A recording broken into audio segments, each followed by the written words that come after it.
Snowflake here wrote me a note asking me to make cookies for the elves. So what are we going to do?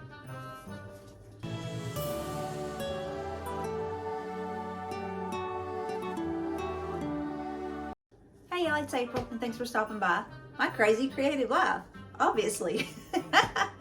This is Christmas edition. In today's video, Snowflake here has left me a note telling me that she would like for me to make some cookies for the elves. And I'm wearing special gloves so that way I do not hurt Snowflake. But I'm going to go ahead and put her down. That way nothing happens to Snowflake. Just in case any littles are watching this and afraid that I've hurt Snowflake. But anyway, so I have decided the cookies that I'm going to make for the elves, I have mentioned to you all before, and they are a cocoa crinkle cookie. And oh my mercy, they're delicious. I don't even like chocolate cookies. I like chocolate, I just don't like chocolate cookies, but these are totally different. These are like a brownie, but just I guess in a cookie form. Or actually, and if you've ever ate at a CC's buffet, you know, the pizza CC's buffet, gosh, that dust is everywhere, I'm so sorry. They have on their dessert bar part, it's like a brownie with powdered sugar on top. They are very, very similar to that, or at least to me, that's what they taste like. So they actually don't require a ton of ingredients. They're an easier cookie to actually make. It's just you have to get them cold and then roll them out and roll them into powdered sugar. But as far as making the cookies themselves, the dough part, it's not hard at all and doesn't take a whole lot of ingredients. So anyway, I'll go ahead and shut up blabbing and we'll go ahead and jump in the video and we will make Snowflake and the rest of our elves some cookies. All right, I went back to my old setup, so hopefully this is a little bit better for the overhead. And this is actually the recipe, it's on Pinterest, but it's actually from the Hershey kitchen, like the Hershey cocoa. It's actually from their kitchen. So anyway, you're going to need 2 1/3 cup of flour, and you always want to sift your flour. And then also, I've told you in other videos, if a recipe doesn't call for like the weight, that's the best. If you have a scale and you can weigh out your flour, that's actually the best way to bake any kind of anything, cookies, bread, whatever. If the recipe does not call for the flour to be weighed, then the best way to do it is, I've got a big 5-gallon bucket that I keep my flour in, so it's easier for me. But if you don't have a big 5-gallon bucket or a big old bucket that you keep your flour in, then the best thing to do would to be just to take your flour and hold your measuring spoon over your flour and then take something else, dump it in. Then you're going to take your knife and just scrape the top off. That way, if you lightly pour it in there, you don't pack it in. You don't go in there and dip it like that. Say for instance, that was my flour container. I'm going to put this over just a separate bowl, and I'm just going to kind of sprinkle it in until it gets over full. Then I'm going to take usually a butter knife, but I'll go ahead and grab my other knife. And then you take the flat part of the knife, you start way back here, or I do anyway, and you just come along and you dump it. You just scrape it off evenly. So you just put along the handle and then just go across, and that's it.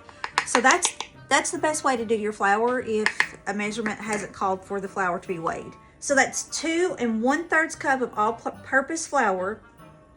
It calls for 2 teaspoons of baking powder. So same thing with that. You want to scoop in there and then just scrape along the edge of your pan, of your little thing, container. So there's 1, 2, ½ teaspoon of salt. You know me, I always use pink Himalayan or the Redmond real salt or something like that. It has all of your minerals in it versus the white table salt, but if that's all you have, then that's fine. So it's a ½ teaspoon of salt, and just make sure that that's level. So I'm gonna just shake my little sifter, but be careful because you can shake it over the top of your bowl and then get it everywhere on your counter. And so you just want to make sure that you're getting all those lumps and bumps and everything out of your flour. This calls for 3/4 cup of Hershey's cocoa. It calls for the special dark, but I honestly think that I tried the special dark last year and I like just the regular Hershey's cocoa, just the regular 100% cacao, instead of the dark chocolate, and I've got a jar of that somewhere. But honestly, I think I like this better. So I'm going to go ahead and go with this, 3/4 a cup. But you choose whichever one you think you like the best. So there's 1, 2, 3.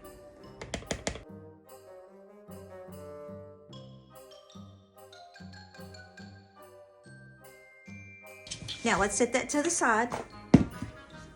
Grab you another bowl. And no, you can put this in your big stand mixer. I just didn't want to get my big stand mixer out and dirty it all up and all of that. So I'm just using my, I've got flour in there. I'm just using my handheld mixer. This, you want 2 cups of granulated sugar. 1, 2. So that's 2 cups of granulated sugar. Then you want 3/4 cup of oil. That is 3/4 cup of oil. Just vegetable oil. Myself some time, and to make it a little easier whenever I'm actually using my mixer, I went ahead and put my eggs over, and to make sure I didn't have any shells or anything in it, I put my eggs over into my measuring cup that I poured the oil in it, and then that's just the oil floating on the top, so don't let that kind of freak you out. So to start off with, we're going to get this sugar oil mixture beat up really good together.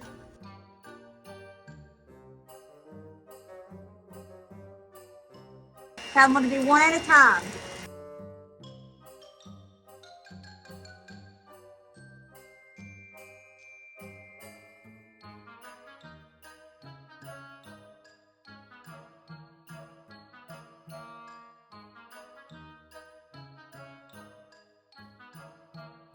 Okay, you want to let that go for about a minute or 2 on high. You want it just to kind of start turning pale. Then I'm going to add 2 teaspoons of vanilla extract. And this is my homemade. So there's 1, 2. Okay, all you want to do with that, just make sure that you get it blended in there really good. Okay, with your flour mixture, you want to take a fork or a wire whisk or something and just kind of blend that flour and cocoa powder and the baking soda. You just want to blend it pretty good together. Turn your mixer on low, you're going to add a little bit at a time.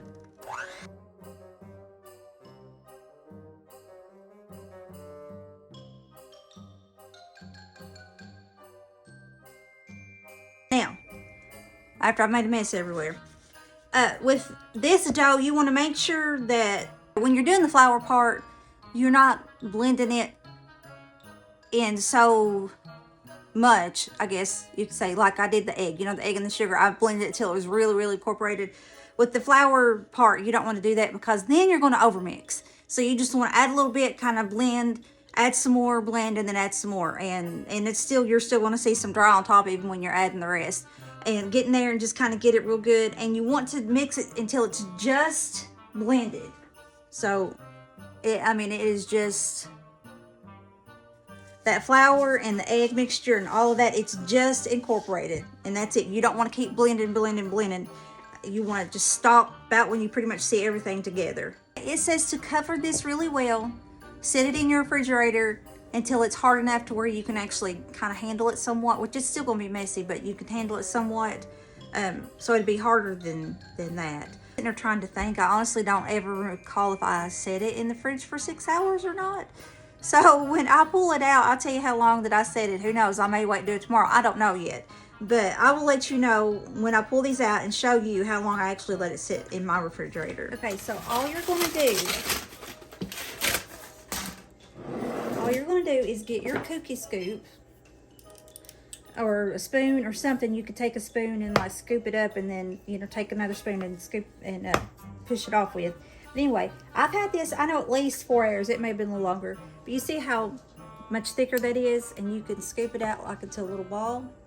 And then once you get it into your ball, you just throw it in your powdered sugar and set it on your pan. And I really don't even worry about smoothing them out. But you want to preheat your oven to 350 degrees. And that's it. And then as they spread, as the cookies spread, then that powdered sugar that's surrounding them, it will start to move. And that's what gives it that crackle looking appearance or whatever. And that's it. That is your cocoa crinkle cookies. So all I'm going to do is, okay, my storage is about up. I'm going to have to go fix my storage situation. But all you're going to do is continue to roll your cookies out, put them on your pan. Make sure your oven's preheated to 350 degrees, and I'm pretty positive that it is 10 minutes. And I will, whenever I pull them out of the oven, I'll let you know if I was right or wrong on the 10-minute part, but I believe it's 10 minutes. And what happens is, as the cookies spread, that white powdered sugar kind of moves away from the cookie, and that's actually what gives it its crinkle look, its crinkle appearance. But anyway, so I'm just going to go ahead and fill my pan up, and I'm going to stick these in the oven on 350, and I will meet you back here when they are done. It was 350 for 11 minutes. And honestly, they're a little dry when they're like that. If you like them a little bit more gooey, then I found that it's better to cook them on 325 for about 10-11 minutes. And to me, they're more gooey and they're more soft. And I like them better that way. They're not as dry.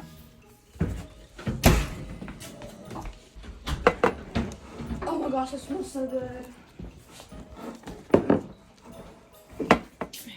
Oh, your video. Oops. There they are. That powdered sugar does like to get everywhere. I like when they're still a little bit warm. Now the outer layer is always a little bit dry, but the inside is real soft.